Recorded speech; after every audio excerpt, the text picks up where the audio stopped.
we've certainly heard some meaningful talks about equanimity. And I think I've already shared this Tibetan prayer of aspiration, but it seems to fit here. By the merit of practicing the great perfections, the paramis, may we be free from attraction and aversion and partiality and remain in the great equanimity. Sort of hear the drum rolls in that, but equanimity is really seen as the crown jewel of the Brahma Viharas, the fruit of practice.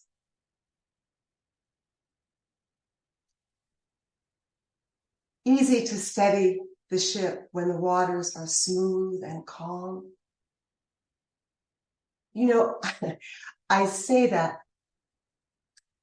but how quickly we get distracted or pulled away, or we ruminate on the calmest of days. So we know how challenging it is to settle when the currents and worldly winds are going in all different directions. And I heard Bill say this on retreat, that the first order of business when we set up these holding environments is to find our safe harbor, to calm and settle these organisms, to orient in the direction of well-being, to orient in that direction as we learn to be with whatever is here, whatever might be stirring or showing up, whether it's in our, on our cushion or in our lives. Care and caring attention support equanimity.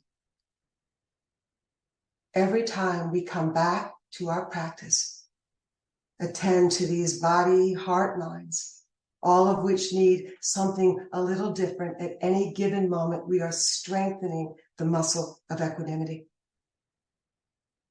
We are seeing what is stirring and what is needed to help us stabilize and calm and find some homeostasis, some balance.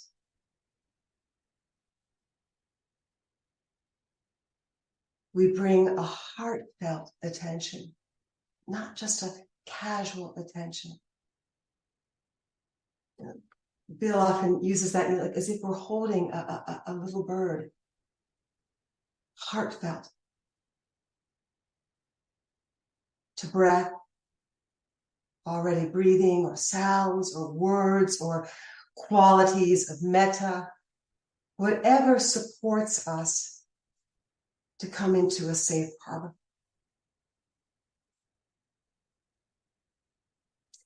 We don't know when an illness will arise within us or a loved one. We don't know when we might be blindsided by someone's anger or hurt, or when a pandemic may come or a war breaks out. We don't know what the next moment's going to bring. Do you know? I don't know. We don't know. But we know we have this moment.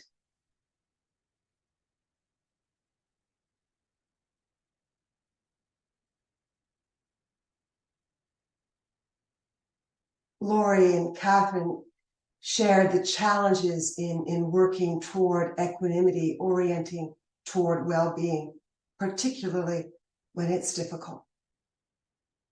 And their sharing of their understanding and their process supports us in our equanimity. Sharing and connection support equanimity.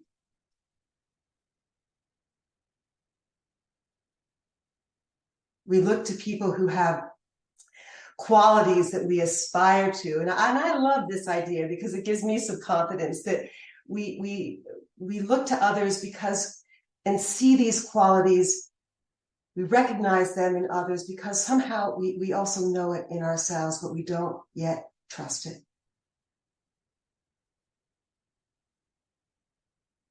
And there are people and beings and places and music and poetry that have helped shape our hearts. And they really are valuable resources for us. We want to input them. We want to breathe with them. We want to pay attention to how we might feel a little more calmness in their presence or a little more ease, spaciousness, or how they might respond to us as they see us in distress.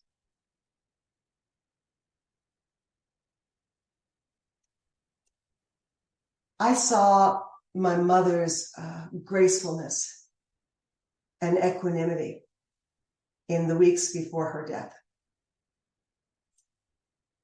And I didn't experience my mom as an equanimous person. She wasn't. But she found it in those days of her dying. She was diagnosed with lung cancer, and 3 weeks later, she was gone. She was a chronic smoker.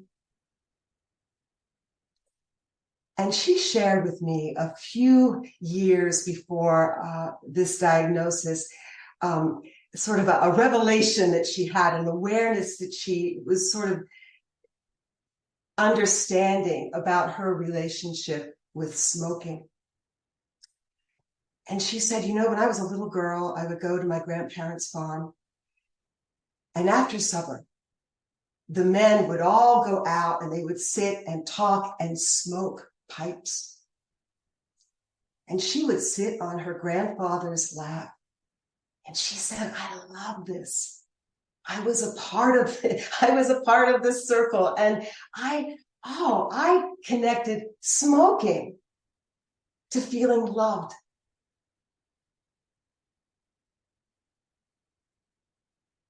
Feeling loved supports equanimity. And I know that she suffered from not knowing she was loved and lovable. We all want to know that we belong, that we are a part of, that we are deeply interconnected. And on the last days of her life, when she was surrounded by her family and friends and the smoke was out of the room, I saw her receive and communicate a love that was always there, but not felt and not openly expressed. I think of Susan's beautiful guided practice, breathing in love, breathing out peace. And that was kind of happening.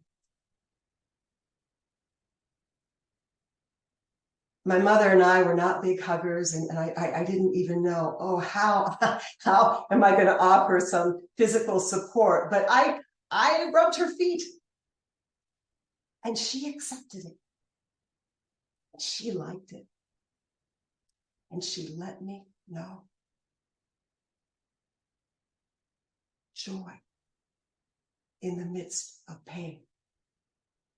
Joy supports equanimity. And my father, he was the doctor and a guy's guy. He was understandably distraught. My mother was steady in the stormy seas of samsara. She was in the truth of what was happening, right? The fruit of equanimity. She was in the truth of what was happening right there and then. She let us know the music she wanted to be played at her funeral, and she chose her tombstone. These were things that needed to be attended to. Being with the truth as it is supports equanimity. the minister we weren't a particularly religious family, but there was a minister, and she had gone up and she came down to speak with us. And she said, I asked your mother if there were regrets that she might have, want to share, unburden. And her answer was, we're not doing that now. I'm not doing that now. And I understand this so differently now than I thought about it years ago. Because I thought, oh, she's avoiding the truth. I don't think that anymore. I think she was saying, there's no room for that now. There's no value in that now. She was determined to stay in the present.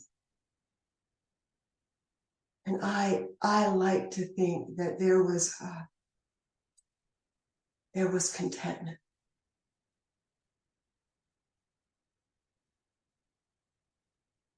I'm going to close with this poem. It's entitled Peace is This Moment Without Judgment by Dorothy Hunt. Do you think peace requires an end to war or tigers eating only vegetables? Does peace require an absence from your boss, your spouse, yourself? Do you think peace will come some other place than here? Some other time than now? In some other heart than yours? Peace is this moment without judgment. This is all. This moment in the heart space where everything that is welcome. Peace is this moment without thinking that it should be some other way, that you should feel some other thing, that your life should unfold according to your plans. Peace is this moment without judgment. This moment in the heart space where everything that is welcome. Thank you for listening.